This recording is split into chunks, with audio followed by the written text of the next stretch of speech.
Morning to all. हमारी इससे पहले जो क्लास हुई थी हमने उसमें ड्यूटेरोमाइकोटीना के जनरल कैरेक्टर्स पर बात की थी। आज की क्लास में हम ड्यूटेरोमाइकोटीना का एक मेंबर लेकर के आज के टॉपिक को स्टार्ट कर रहे हैं और वो मेंबर है अल्टरनेरिया। अल्टरनेरिया जो है वो प्लांट्स के अंदर जो डिजीज़ करता है वो अर्ली ब्लाइट डिजीज़ और टिक्का डिजीज़ है, और उसके साथ ही एनिमल्स में भी ये स्किन डिजीज़ करता है। तो हम इसके जनरल फीचर्स देखेंगे। हम सबसे पहले इसका स्टडी कर रहे हैं सिस्टमैटिक पोजीशन, इसकी वर्गीकृत स्थिति क्या है।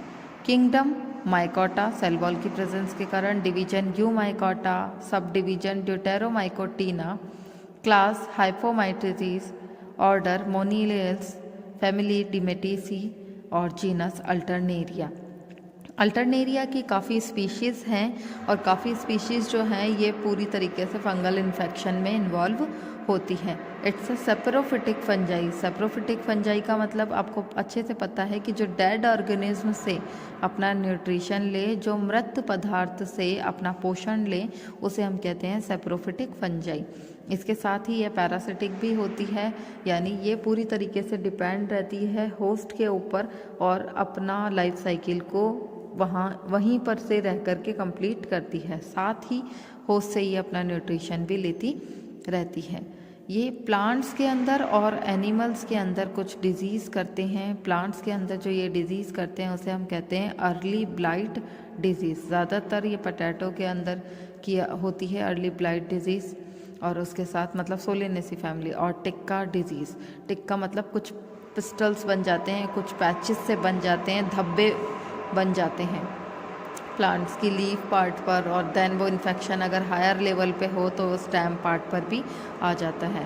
देन इसके साथ ही एनिमल्स के अंदर जो डिजीज़ करती हैं वो है एथलेट्स फूट और स्किन डिजीज़, साथ ही पल्मोनरी इन्फेक्शन। अगर अंदर श्वासन नलिका के अंदर रेस्पिरेटरी सिस्टम में ये इन्फेक्शन कर दे तो हमारा पल्मोनरी रीजन जो है उस पार्ट को भी ये इन्फेक्ट कर देती है। तो इस तरीके से इसके नेगेटिव इम्पैक्ट बहुत ज़्यादा है, नकारात्मक प्रभाव इसके बहुत ज़्यादा हैं। साथ ही इसकी अगर हम थैलस स्ट्रक्चर पर बात करें तो इसके अंदर माइसीलियम जो होता है वो वेल डेवलप्ड होता है। वेल डेवलप्ड का मतलब है कि साइटोप्लाज्म प्रेजेंट होगा, न्यूक्लियाई प्रेजेंट होगा, आउटर मेम्ब्रेन प्रेजेंट होगी, थिक वॉल जो है थिन वॉल वो प्रेजेंट होती है, सेल वॉल जो कि पेप्टिडोग्लाइकिन की बनी होती है वो प्रेजेंट होती है। सेप्टेड होता है। सेप्टेड का मतलब है कि स्पट पाए जाते हैं, सेप्टा प्रेजेंट होते हैं। और हम कल बात कर चुके हैं कि परफोरेटेड होता है। परफोरेटेड का मतलब है जब दो सेप्टा के बीच में, मतलब दो सेल्स के बीच में जो सेप्टा प्रेजेंट है उसमें एक राउंड शेप स्ट्रक्चर हो, तो वो राउंड शेप स्ट्रक्चर ट्रांसफॉर्मेशन में हेल्प करती है। ट्रांसफ्यूज़न, एक सेल से दूसरी तरफ जो है न्यूक्लियाई और साइटोप्लाज्म का ट्रांसफ़र होने में हेल्प करता है। तो ये परफोरेटेड होती है, सेप्टेड होती है, सेप्टा पाए जाते हैं, पट पाए जाते हैं। इसके साथ ही इंटर और इंट्रा सेल्यूलर इन्फेक्शन करती है। इंटर और इंट्रा का मतलब है कि जब intercellular space host cell के जो टिश्यूज़ हैं उन टिश्यूज़ के बीच में जो इंटरसेलुलर स्पेस पाया जाता है वहाँ तक माइसीलियम एंटर करता है और इन्फेक्शन स्टार्ट करता है।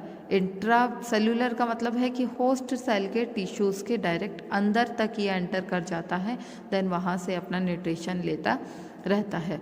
मल्टी न्यूक्लिएटेड होती है। मल्टी न्यूक्लिएटेड मतलब बहुत सारे न्यूक्लियाई प्रेजेंट होते हैं, बहुकेंद्र की संरचना हम इसे बोलते हैं। और ज़्यादातर केस में जब कॉनिडिया का फॉर्मेशन हो जाता है तो ये ब्राउन कलर का पिगमेंट शो करती है, इसलिए ये ब्राउन कलर के दिखाई देते हैं। वैसे भी आपको अच्छे से पता है कि फंजाई कलरलेस होती है, उसमें कोई अपना कलर नहीं होता। जब स्पोर्स का फॉर्मेशन होता है तभी वो कलर एक्सप्रेस होता है, वो दिखाई देता है।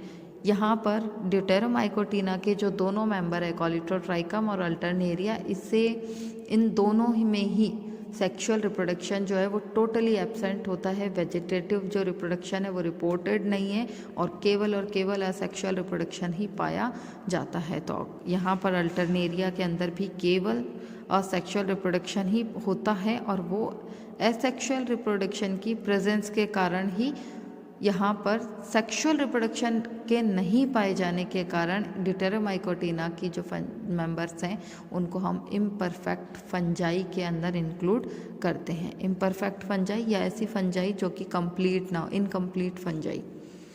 तो यहाँ पर जो ओनली एसेक्सुअल रिप्रोडक्शन पाया जाता है और जो एसेक्सुअल रिप्रोडक्शन का मैकेनिज्म होता है वो कॉनिडिया के फॉर्मेशन से ये होता है, मतलब थ्रू कॉनिडिया इसमें रिप्रोडक्शन की प्रोसेस होती है।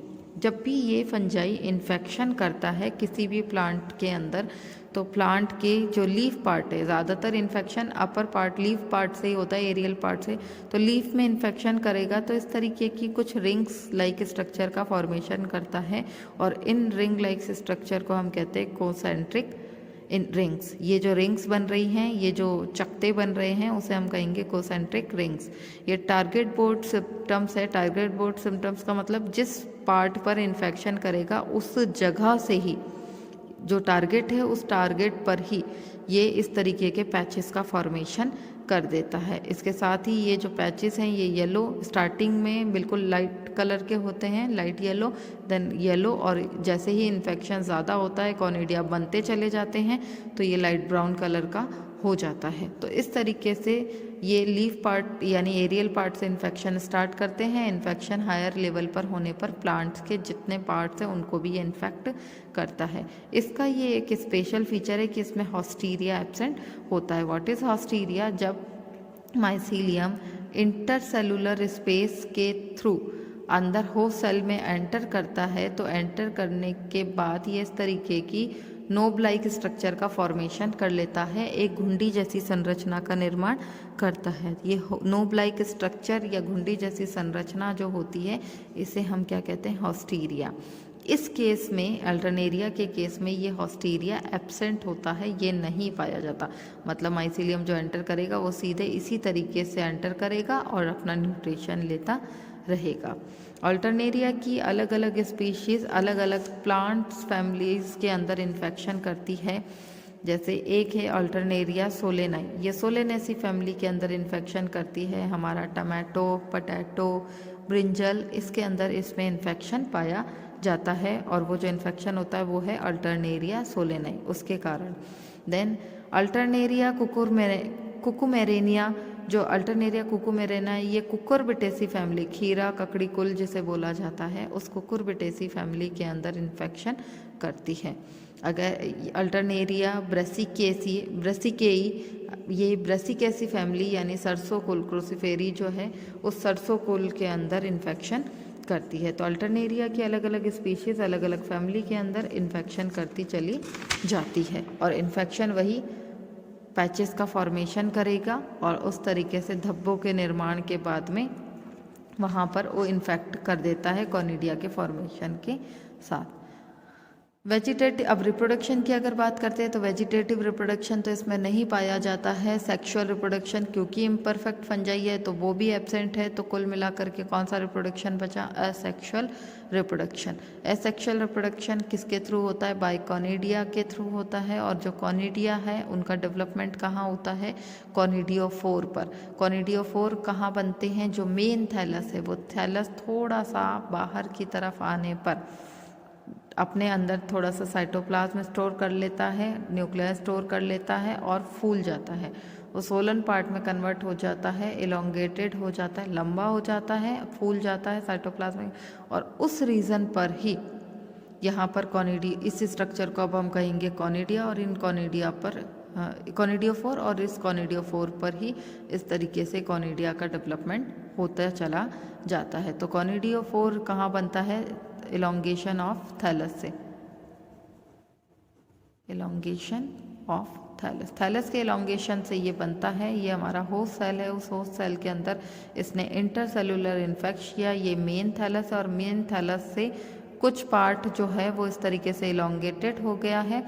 इलोंगेशन के बाद इसने अपना साइटोप्लाज्म और न्यूक्लियाई अंदर स्टोर किए, देन उसमें डिवीजन हुआ, इस तरीके से ब्रांचेस बनती चली गई।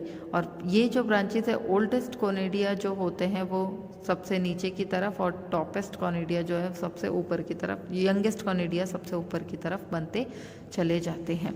यहाँ पर सबसे इम्पॉर्टेंट फीचर जो है वो इस कॉनिडिया के शेप का है, क्योंकि ये पहली ऐसी फंजाई है जिसमें ओवोइड टाइप के, ओव्यूलेट टाइप के, ऑब्क्लेवेट टाइप के कॉनिडिया फॉर्मेशन होता है। और दूसरी स्पेशलिटी ये कि अभी तक आपने कॉनिडिया का स्ट्रक्चर इस तरीके से राउंडेड शेप देखा था, जबकि यहाँ पर इस तरीके से ओवोइड और ऑब्क्लेवेट शेप है, अंडाकार है या चपटा जो है उस तरीके से संरचना पाई जाती है। इसके साथ कॉनिडिया के अंदर ये सेप्टा प्रेजेंट होते हैं जो कि ट्रांसफर्स भी होते हैं और लॉन्जिट्यूडनल भी होते हैं। तो ये पहली ऐसी फंजाई जिसके अंदर जो कॉनिडिया होते हैं उनमें सेप्टा प्रेजेंट होता है। तो थैलस का इलोंगेशन होगा, इलोंगेशन के बाद में ये स्ट्रक्चर जो है इसे हम क्या कहेंगे, कॉनिडियोफोर। और इसी कॉनिडियोफोर पर इस तरीके से सीक्वेंस में कॉनिडिया बनते चले जाएंगे। जैसे ही कॉनिडिया मैच्योर होंगे, मैच्योर होकर के मेन थैलस से या कॉनिडियोफोर से सेपरेट हो जाते हैं, सेपरेट होकर के जर्मिनेट कर लेंगे और जर्मिनेशन के बाद में नए थैलस का डेवलपमेंट कर देते हैं। तो ये था हमारा ड्यूटेरोमाइकोटिना का अल्टरनेरिया स्पेशलिटी कि यहाँ पर जो ये कॉनिडिया पाए जाते हैं वो ओवॉइड शेप के होते हैं। फर्स्ट इम्पॉर्टेंट फीचर ऑब्क्लेवेट शेप के होते हैं, अंडाकार होते हैं या प्रति अंडाकार इसे बोलते हैं। इसके साथ इन कॉनिडिया के अंदर सेप्टा प्रेजेंट होते हैं, ट्रांसफर्स और लॉन्जिट्यूडनल।